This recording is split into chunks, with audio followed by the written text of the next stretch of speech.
Yo, we're back. I know it's fun times over here on Tuesday night on the Chateau de Mars Hill Network. Glad you're back for the Whitty Review Show. And as usual, I am your host, Slick Whitty, aka Baron of Banville, aka the most feared man in Central Indiana. And I'm glad that you're spending your Tuesday night with me. I was almost wasn't going to be able to make it. I had some broccoli earlier, and I was getting ready to have a little flatulence. And I swear that I thought that I got my drawers wet. Turns out that I didn't. I don't know if any of you guys. Hey, let me ask you something. When's the last time you guys have pooped yourself?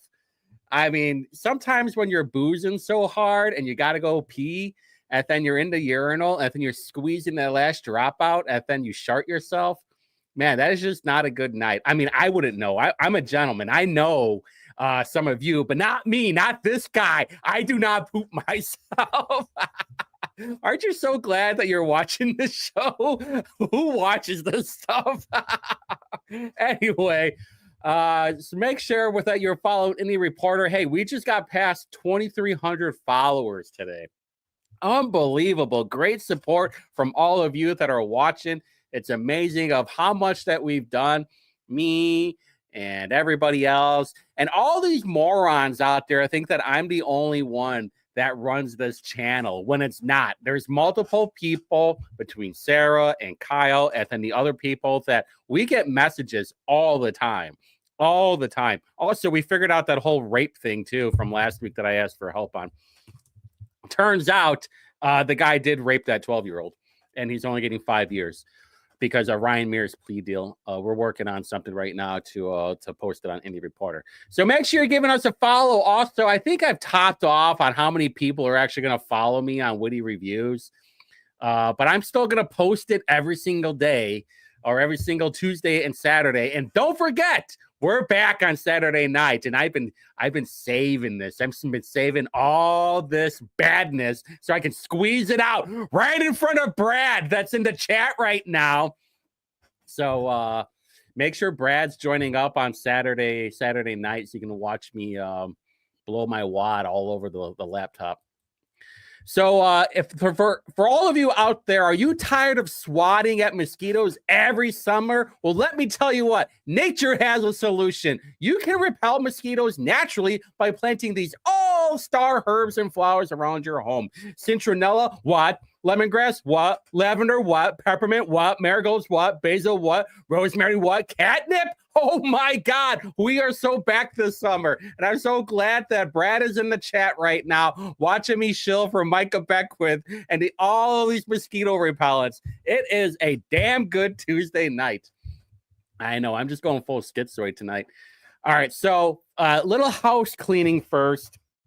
Now, I heard our good friend Rob Kendall, he was happy that I was back in the YouTube chat. Of course, I was just I was just kind of passing through. I'll tell you what my schedule is in the morning. Mark Dice, he puts out a video at 8 o'clock.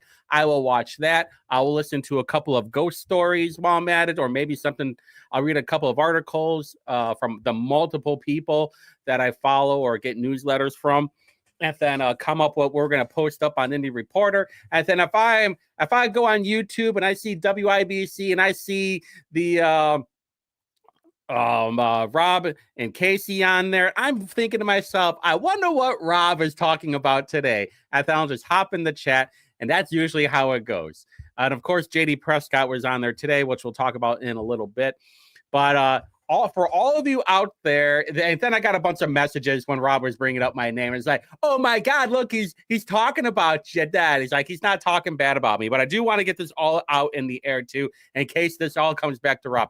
I am neutral on Rob, okay? I was mad at him. The only reason why I was mad at him was because of the way that he treated John during the county chair race when he was saying, it's like, oh, he's hanging out with Gabe. Oh, he's going to the DNC thing for the Indiana. Well, let me tell you, I've already talked about this too many times. I don't really much care.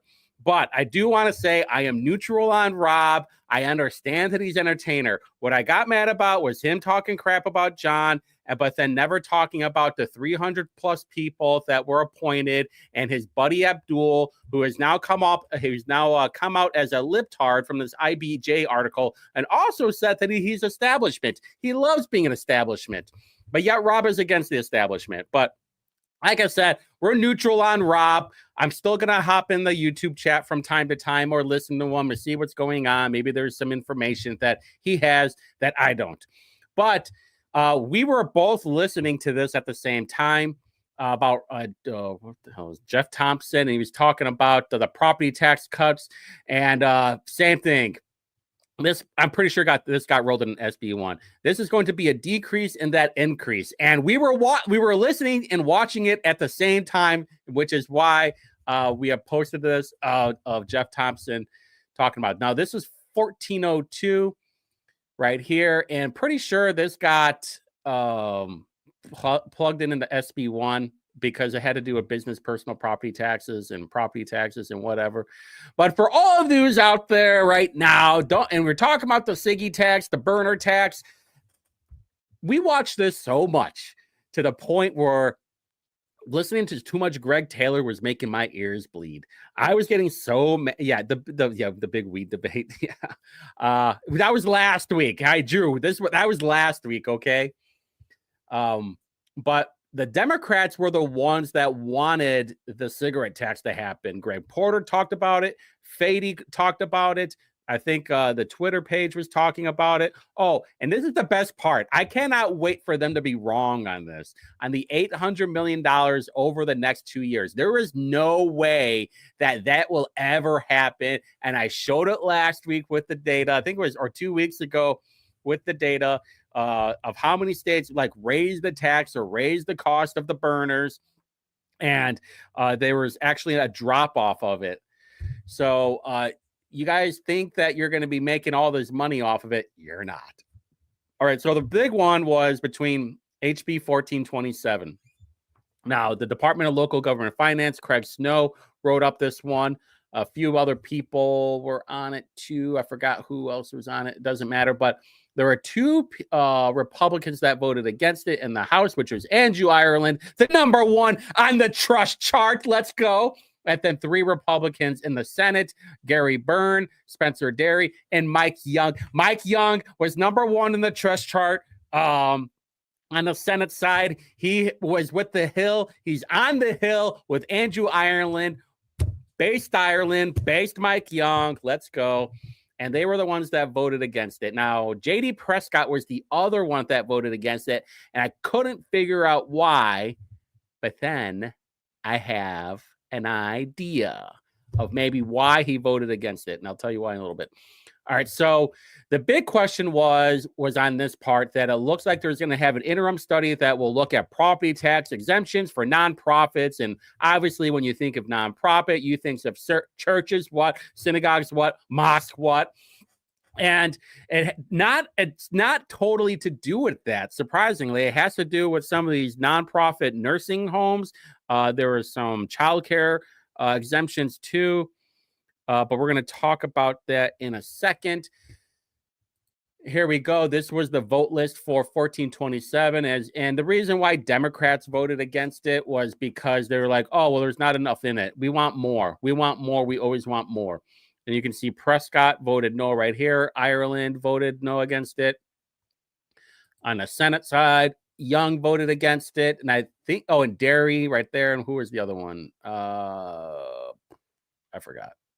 Not Durnlock. I don't know. Where's it? Dunlock? Yeah, Durnlock. Maybe did I goof that up? Because who voted against it?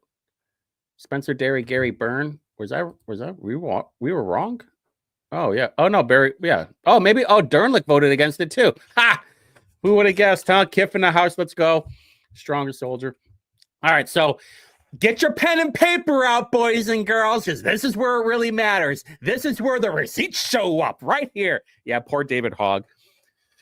Womp, womp. So this is what happened. All right. Couldn't find it in Ways and Means. There's our favorite person right there, Ed Soliday, huh? He's off taking a nap right there, to having a little snooze fest. But this is where it really matters.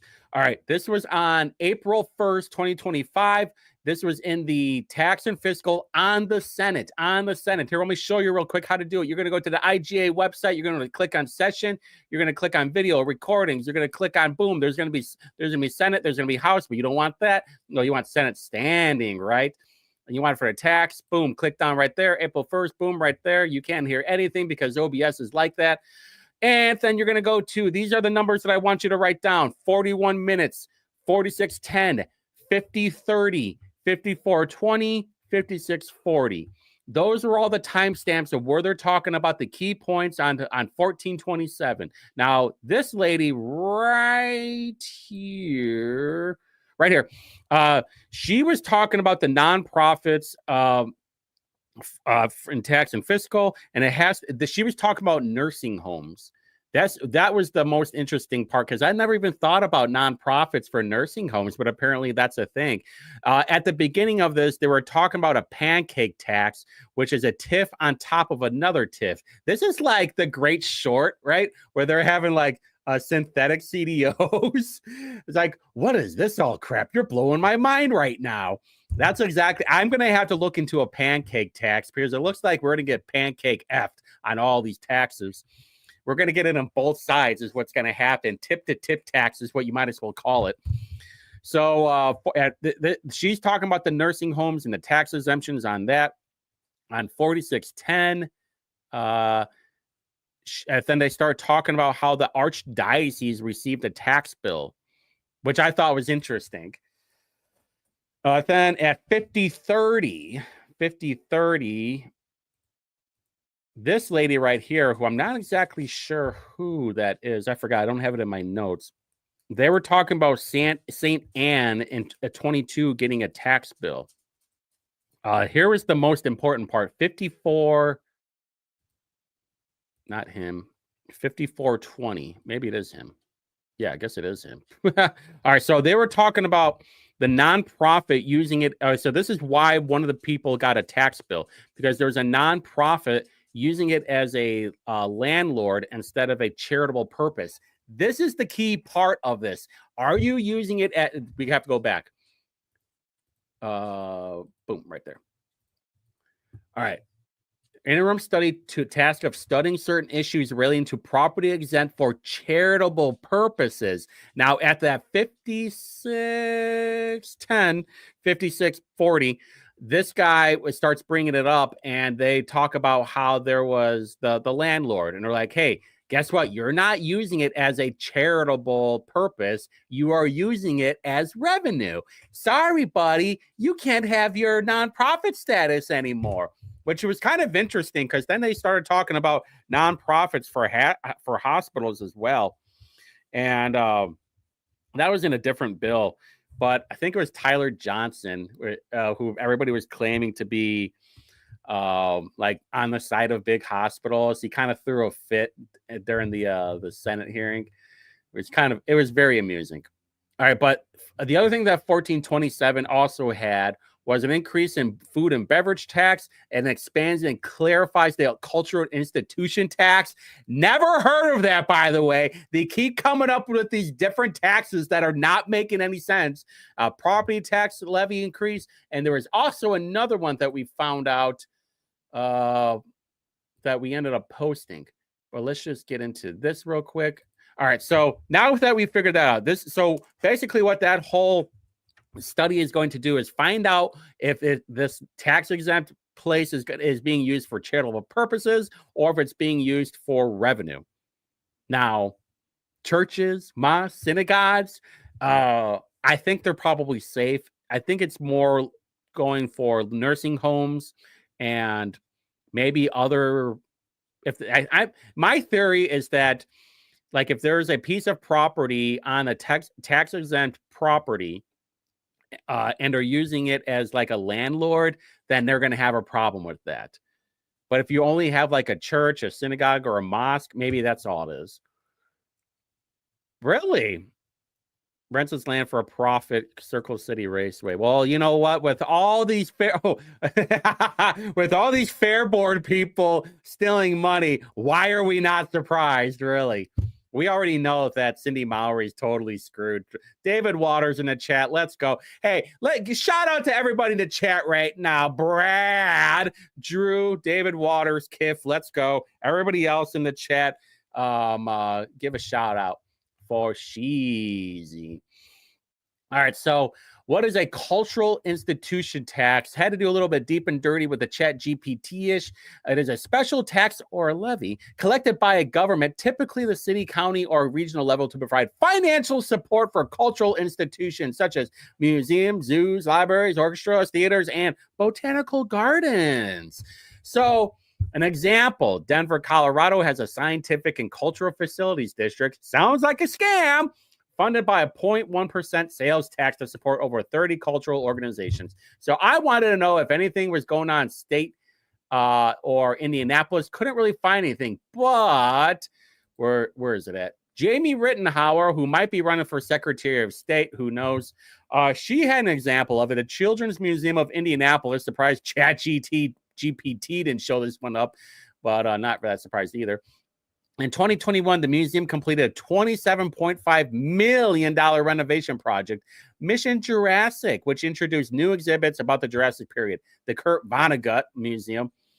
Wasn't there some stuff going on with that? The Kurt Vonnegut Museum? Wasn't there some, I don't know, something going on with that? I don't know. Someone look that up. And the library received $76,000 from the grant from Ball State and other contributors to digitize rare archival materials and make them more accessible to them.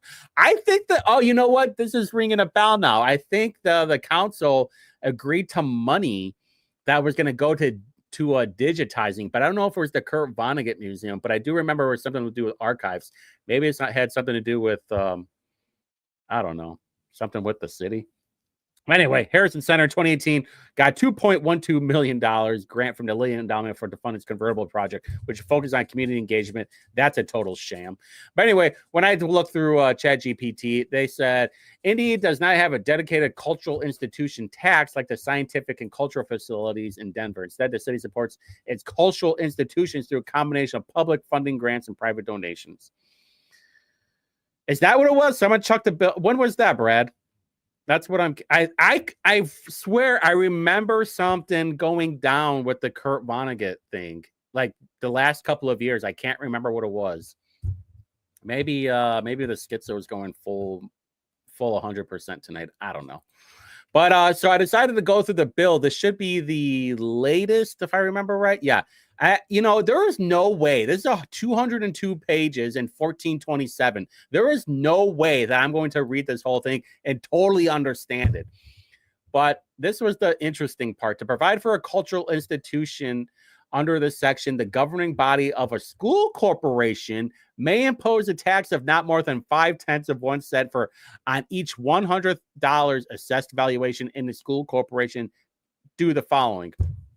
And so when you collect it, it's going to go to a cultural institution fund. The fund shall be separate and distinct from the school corporation's operation, and education funds may be used only to provide funds for a cultural institution under the section. Now, is the school board in charge of how those funds are distributed? Because I feel like something shady could happen with that. Maybe it's just me. Maybe it's because I don't trust anybody, and I'm happy that Drew is now on the wagon of not trusting anybody. It's a great feeling. It's very freeing. I feel like I'm running around without any underwear on. I'm just free balling in society now. It's I'm very cooled off in my nether regions.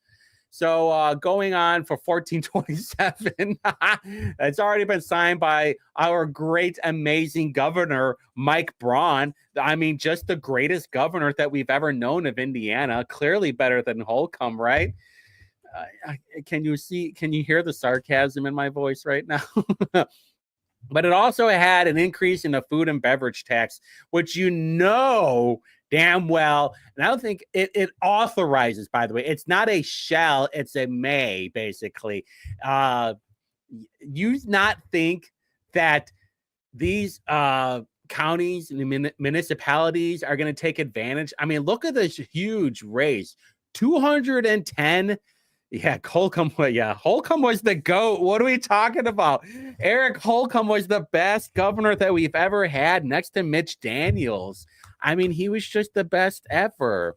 He just, you know, sure, he had a few flops during COVID, but I mean, who do I sound like right now? Do I sound like Abu right now, shilling for the establishment because now I've gone full libtard? Did you see this crap right here? Hey guys, I'm the older that I get, the more liberal I get. And don't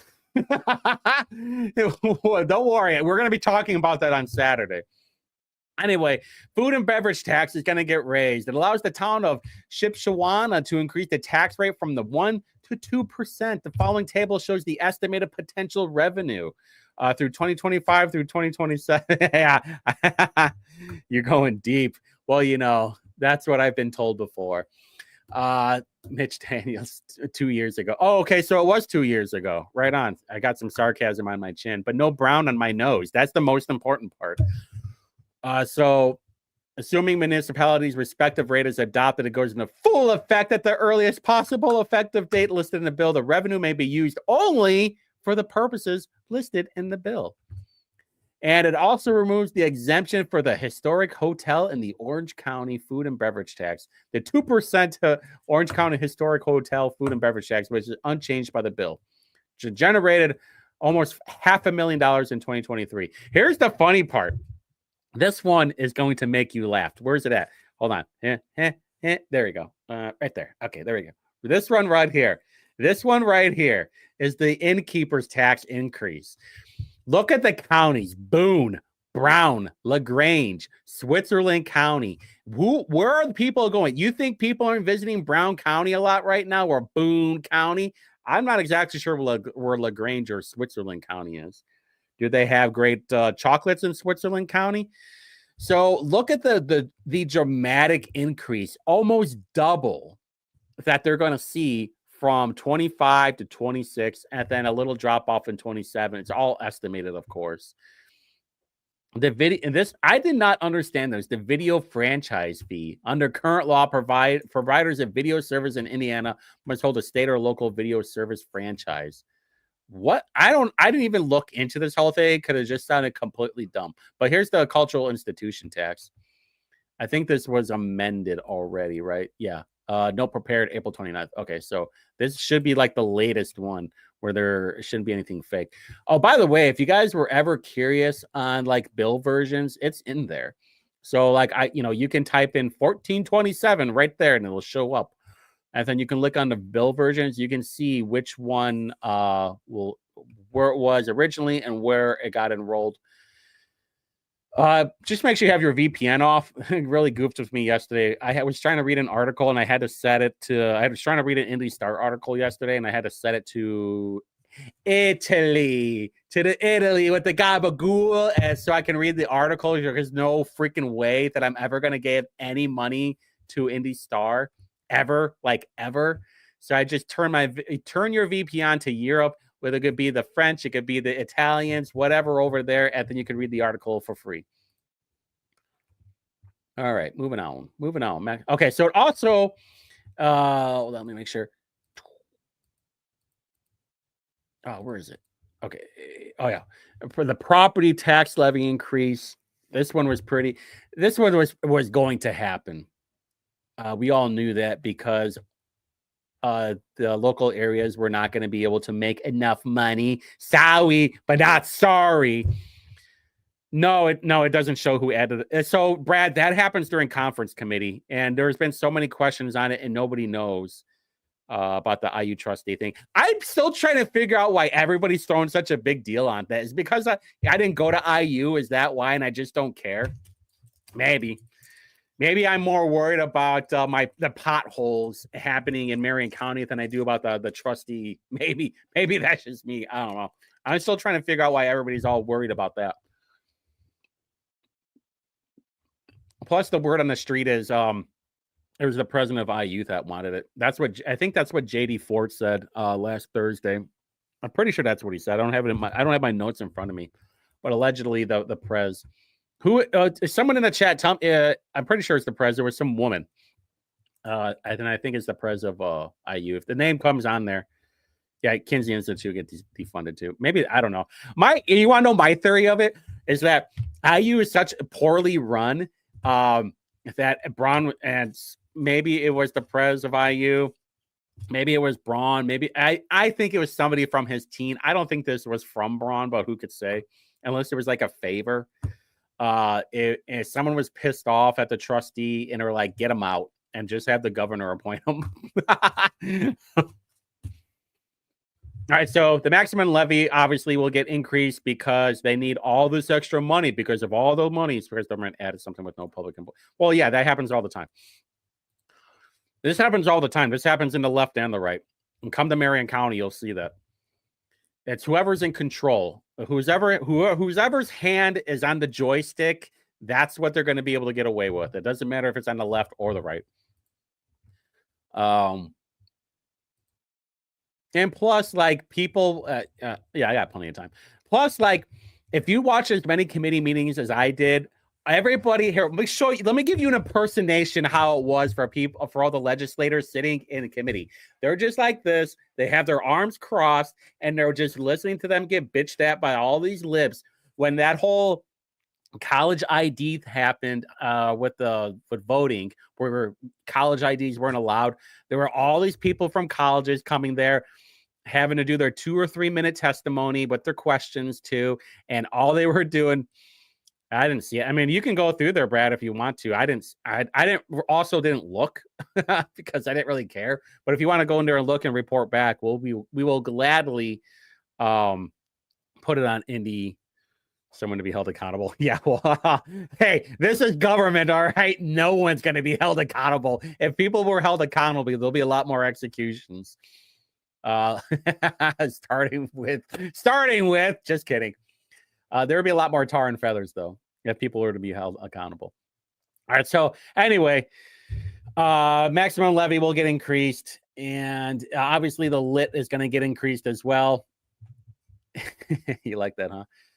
Which we already know, and we see this happening in the local areas too. This was the most important part. I don't think I have it here. Oh yeah, okay, hold on. Yes, I do actually. I do have it. Let me pull it up real quick. Make sure that you get your timestamp ready. I'm just going to pull it up. Video recordings in the house on 4/24, right here at 2 hours and 42 minutes. That's where it was at. This is where Delaney was asking Craig Snow something about lawfully present. And what did that have to do with?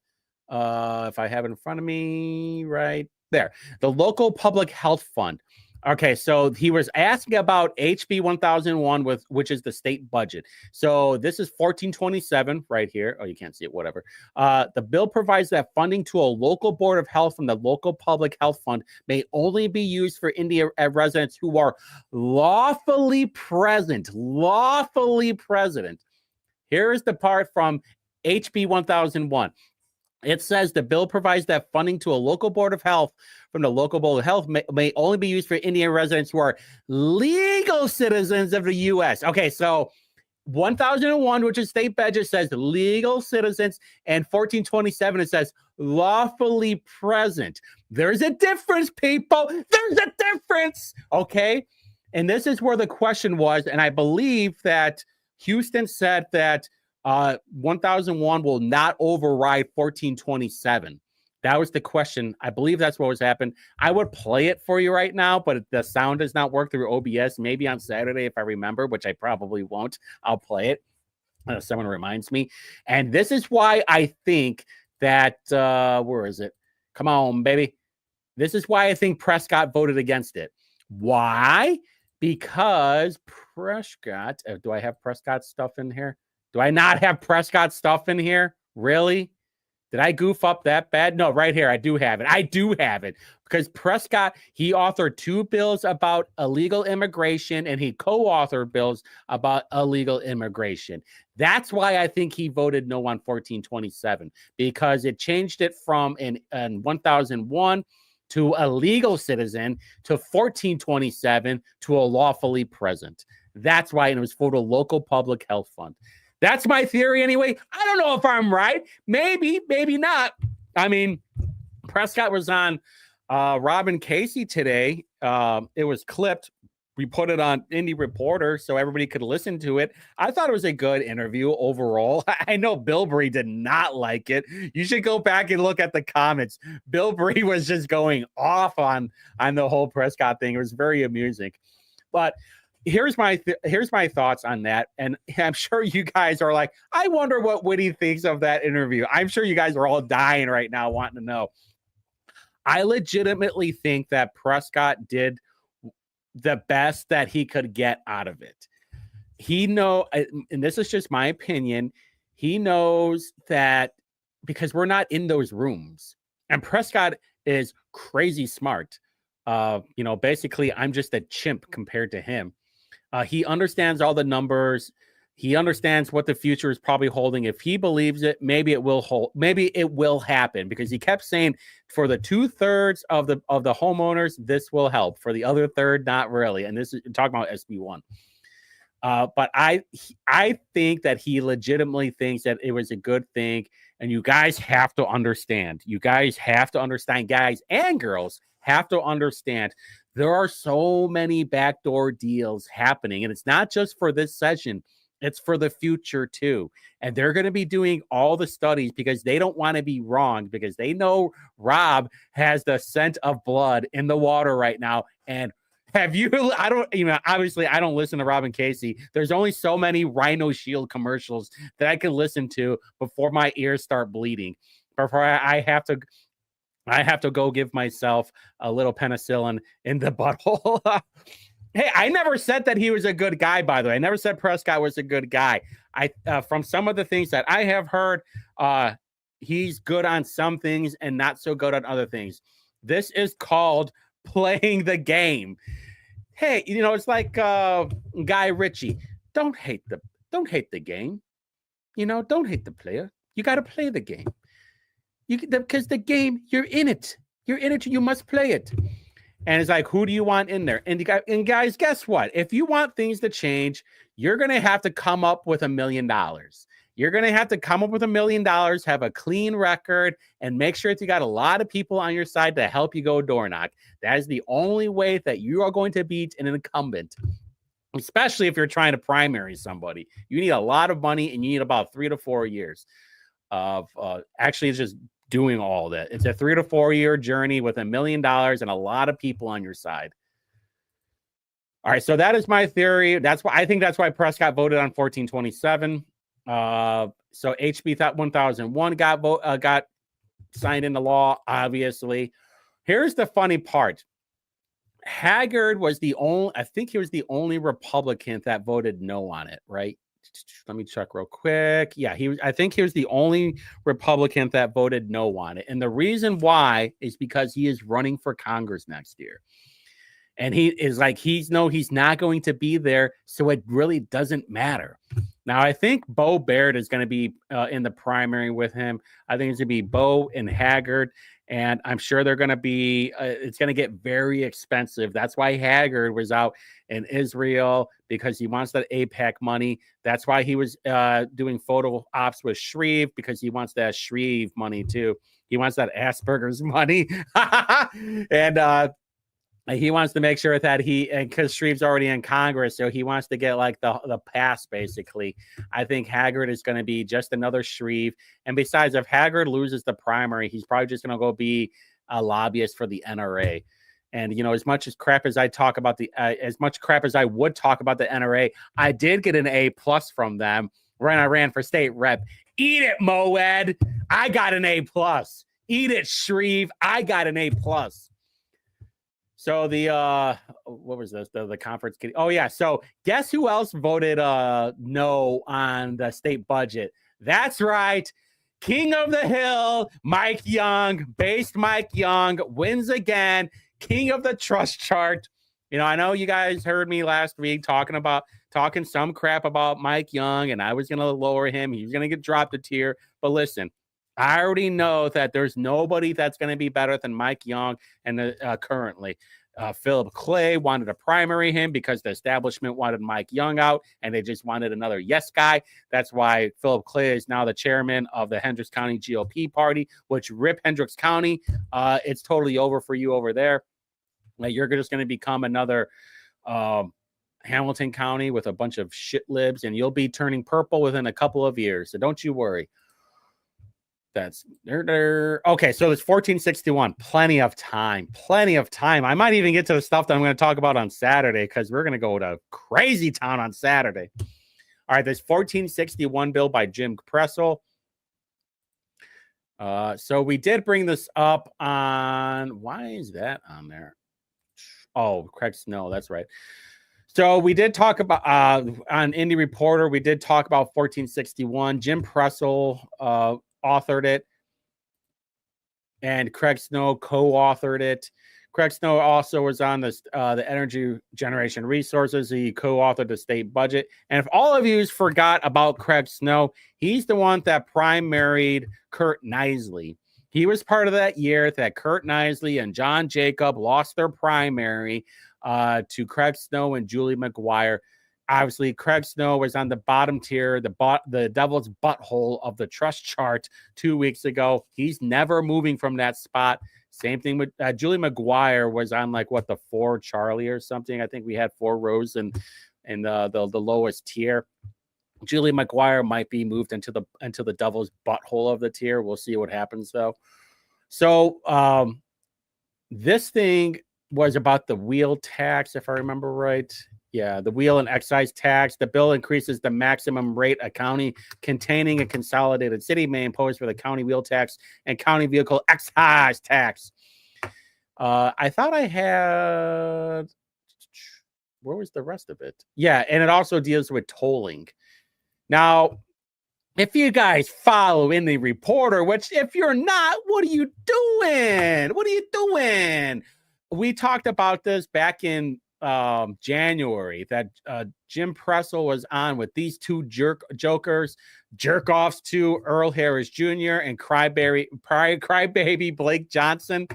He's on this show. You can check it on YouTube if you want to waterboard your ears and eyes. Go ahead and watch it. They usually, like every Republican that's on here, they're kind of establishment rhinos anyway. And of course, Jim Pressel was on there. So what's happening right now in Johnson County is going to get really interesting for because of the rest of the state. Now, Kendall talked about this in a little bit, but a little bit more detail. But obviously, I have like less than 15 minutes left. So here we go. Franklin's wheel tax will be $40 and an excess tax of $25 on certain motor vehicles registered within the city of Franklin. City officials can only use the wheel and excise tax to construct, reconstruct, or repair, maintain. But city officials were led to adopt the ordinance because they wouldn't be eligible for the community crossings otherwise. So for those who don't know, the community crossings grant is that you would basically get like the same amount of money that you're going to invest in. I forgot what the top off is, but if you say we're going to spend this amount of money on your city, the community crossings grant would match that. But there is a top off, a limit on it. I forgot exactly how much it is. For some reason, Marion County, Indianapolis does not, I don't think they really try to top it off. Yeah, we're going commando, boys and girls. But this is saying that if you do not have this wheel and excise tax, that you will not be eligible for the community crossings grant, which is freaking bananas. So the bill is basically saying if you don't tax people more, you will not get a matching grant from the state. Because my theory of it all is like, hey, if you're saying you need more money, but you can tax people more, then you're really not using all your resources. Actually, you know what? You can tax people more, and then we'll give you more money. Which tells me that, guess what, Marion County, our wheel and excise taxes are going to be going up for sure. That would be my guess anyway, because I know that Marion County or Indianapolis even has not topped off their the wheel and excise tax, according to Josh Bain and Dan Boots. I believe they both said it. They're trying to find every fee and fine to raise more money in Indianapolis right now. And I know this because I watch all these garbage ass committee meetings. Oh, by the way, I'll be doing the parks and the parks one tomorrow. Probably get dropped on Thursday. The Metropolitan one will be the following day. TWG got another contract. Thank you, Hogset. But here's the funny part. If Johnson County retains its wheel and excise taxes, Franklin residents may be taxed from both the county and the city. That means, hey, tip tax, double tip tax, scissor tax. You're getting double tax. They're getting double tip tax on from the county and from the city. And it's not happening just in Franklin. It's also happening in New Whiteland. They passed this the May 8th. This one I think was a couple of days before. Yeah, the day before. And Greenwood right now, as far as I know, they're thinking about it, but they wanted to make sure that they're getting clarification. New Whiteland and Franklin were like, we don't care. We get more money. We're going for it. And when JD Prescott was pressed about this whole thing, he's like, you know what his answer was? Well, to just vote him out. If you don't like your elected official, just vote him out. Yeah, well, guess what, JD? 60% of Indianapolis is full of morons that gave Hogsett a third round of being mayor. And guess what? They're going to be voting for Ryan Mears again next year. And then when he becomes mayor, Indianapolis will just become dystopian Detroit. Because 60% of Marion County is filled with morons. That's why we can't vote our way out of this, JD. All right, but moving on to Indiana, and so going with the tolls, this was talked about in January, and he not talked about 65, but also 70. So get ready. And the funny part is, he said, hey, this is not going to be happening for a while. We have to do studies. There are safeguards. This won't be happening for, my estimation was going to be like 10 years, but apparently Braun is all about it. Indiana lawmakers clear the path for new toll roads, higher speed limits on M465. Yeah, based on the higher speed limit. Listen, they're already going 80 miles per hour, okay? It's not like the state police is pulling anybody over either. But, yeah, basically, there's a good chance there's going to be toll roads on 70. And what Jim Pressel was saying is like, hey, you know what? You can go from one side of a state to the other side of a state, and you're not really contributing to Indiana. So if you're out of state, you should have to pay a toll tax on it. If you live here, no big deal. Which, you know, I know the libertarians are not going to like this, but I guess if you had to eat a shit sandwich, this is probably the best poopy sandwich that you could eat. I don't even agree. I don't agree with it because taxes are lame. And, you know, maybe if we stop giving our money to IADC and some of these garbage colleges, we wouldn't have to worry about it as much. But this was the funniest part because at the beginning, and I recommend you watching this. Okay, you know what? I'm gonna post this in the chat right now. I'm posting this in the chat right now. Where is it at? Can I join the chat? Can I connect? Oh, all right. Hold on. Hey, producer John. I'm putting this in the private chat. Can you put that in the main chat for me, please and thank you? But here's the thing, that at the beginning of this bill, he wanted to adopt a county optional retail delivery fee. So like Uber Eats, any like home delivery stuff for food and retail stuff, there was going to be a fee. Now the lobbyists came out and were like, yeah, we don't want this. And so it was taken out almost immediately. But just letting you know, it might be something happening in the future. I'm sure I would not be surprised if counties would be telling the IGA right now, hey, actually, we want this. Okay, so what will Indiana's new property tax reform do for you? This is the article for it. It kind of gives a little bit of a breakdown.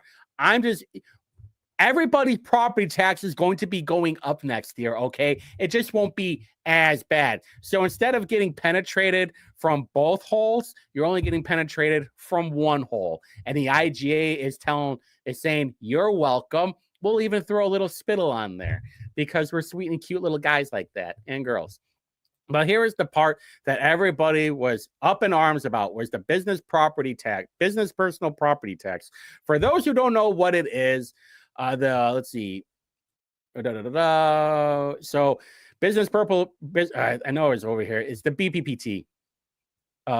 If you are a woodworker with a wood shop, the equipment inside that shop needs to be reported as a personal property so it can be taxed. Vehicles which are already covered by an excise tax, which you can register. So this is talking about like equipment inside of your shop. So if you're a woodworker, a small business owner, you get taxed on that equipment. Now, I think this was a win. I saw Kendall throwing a fit about it, and I'm okay with it. Honestly, for right now, if he can give me an argument why it's bad, I will gladly listen. And I'll give you an example why I think it's good. So originally, if you own $80,000 or less of business personal property, you would not have to get taxed on them. Under the current version of SB1, that would go up to $2 million. Now, it does not show up until next year, which is $1 million next year and then $2 million in the following year. And here's the thing. It does not count. It does not retrograde. It's not, am I saying that right? Retrograde? Huh? Retroactive. Thank you. It's not retroactive. It has to be on all new stuff. So here is a thought for all of you guys out there. If you are thinking about owning or opening a new small business, say an automotive shop, in a past life, I was in the car industry. Now I am in importing apples, and I am also a part-time popcorn farmer.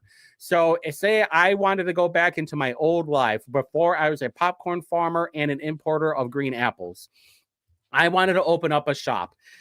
So a car lift, it can range anywhere from say 2 posts is $5,000. Well, you're going to need a 4 post because if you're doing alignments, you're going to need that too. An alignment machine is about $20,000. So right there, you're in it for $30,000 to $40,000. You're doing tires. Well, that's going to be another $20,000 if you wanted to make sure that you're not going to be messing up the rims. You have a tire changer and a wheel balancer, diagnostic scan tools. Do you know a Mercedes scan tool, an OEM one, is $35,000? And guess what? It's not, you can't just buy it and then you're all good with it. These are yearly subscriptions, and the cost for the subscription right now is $6,000 a year. That's just for Mercedes. So I did the whole list on this thing too.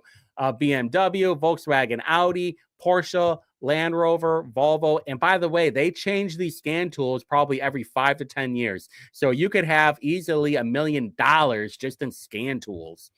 But this is just an idea for all of you people out there who are like, oh, this is actually helping the big business. No, this actually helps small businesses too, especially those that are wanting to get in a field like this or even woodworking. We know that some of these machines are easily $100,000, or maybe you're a farmer and you want to get new equipment. Well, easily these tractors are $500,000 to $1 million. Now you can get new equipment and you don't have to pay the business personal property tax anymore. I'm just saying, like I said, Robert's throwing a big deal on this. I think he's kind of chilled on it. But Rob, if you're listening right now, please talk about it tomorrow.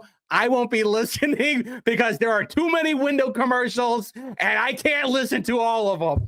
But if someone will tell me, hey, Rob is talking about you, then I will go back and listen. And then I will smile and giggle a little bit like a little schoolgirl. Rob's talking about me again. Head swirling my hair. So all right, we got a couple more minutes left. This is perfect.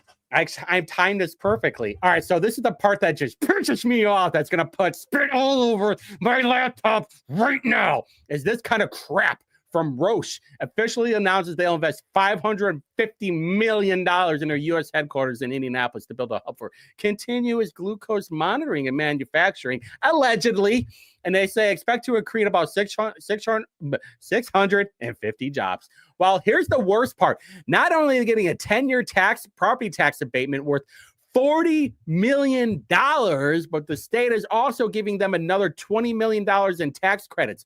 $40 million for Indianapolis is a hell of a lot of money over 10 years. That's crazy. That's loco. So this is being pro big business. And by the way, me and the boys over at Indie Reporter, we decided to go look through the H-1Bs. And what do we find over here? Oh, boy, look at all this from Roche Diagnostics over here in Indianapolis. Look at all these H-1B people. So if you think those 550 jobs are going to be Americans, I don't think so. They're going to be bringing in that slave labor. Where? Probably India. Wait a minute. Wasn't somebody in India not long ago? Oh, that's right. Our Secretary of State. That somebody decided that they're not going to ask questions about where he was at. Hey, don't you worry, folks. Diego is going to win the convention. We're going to probably have Bo Bear as the Secretary of State, a Democrat running elections for the state, all because you guys were too much of cowards to ask Diego why he was in India. But that's okay. You guys will get what you vote for. I'm not going to become a delegate. I'm going to start voting Democrat so I can go mess up their primaries, because that's what kind of sweetened little guy that I am. But here's the other one too. It's the soccer stadium. Braun is all about this. Not only Braun, but also all the Republicans there, because they're just like, yeah, cha-ching, exactly. Dude, he's building $1 million. You should have been there, David. He's building a $1 million war chest for the convention, and he's already at over $900,000. And we're still a year away. You think all those people, all those car dealerships are going to be just giving him loads of money? I would not be surprised if he will have like a $1.5 million war chest by the time the convention comes in. The problem is all these freaking boomers, the non-based boomers, are going to vote for him because they'll just eat up whatever bullshit that he spews out. Hey, look at me. I'm helping it out. Promises made, promises kept. You know what I'm saying, senor? Hey, America first, Literally what he was saying, okay? All right, but all the tax credits that the soccer stadium is also going to get, I know it's on a little bit of pause because the state doesn't have the money to give them all the tax credits, but believe me, the taxpayers will be funding this thing. And I know some of you are saying, it's like, oh, they're going to raise their taxes. Yeah, they're probably going to raise the food and beverage tax, and they'll probably get allowed by the state in Marion County because someone's got to pay for it. They'll probably get property tax abatements. And by the way, Simon already bought some of the land in the proposed area. So don't be shocked if Simon is part of trying to get a professional soccer team in Indianapolis. Unfreaking believable, by the way. So dumb. Nobody watches soccer. I don't watch soccer. Maybe Brad watches soccer, but I don't. All right, get ready, producer John. We're about ready to cut this close. But so remember, this Saturday at 8:00 p.m., we're going to be talking about Abu. We're going to be talking about Ryan Mears. We're going to be talking about this whole Jefferson Shreve. This is just the most awkward photo ever. It's like they both don't like each other, but they have to talk with each other. And then we're going to be talking about this 20-something-year-old that raped a 12-year-old too, and the data that I have on it. All right, so that's it. Love you guys. And don't forget to watch Mouthwash coming up in less than 10 minutes. All right, bye.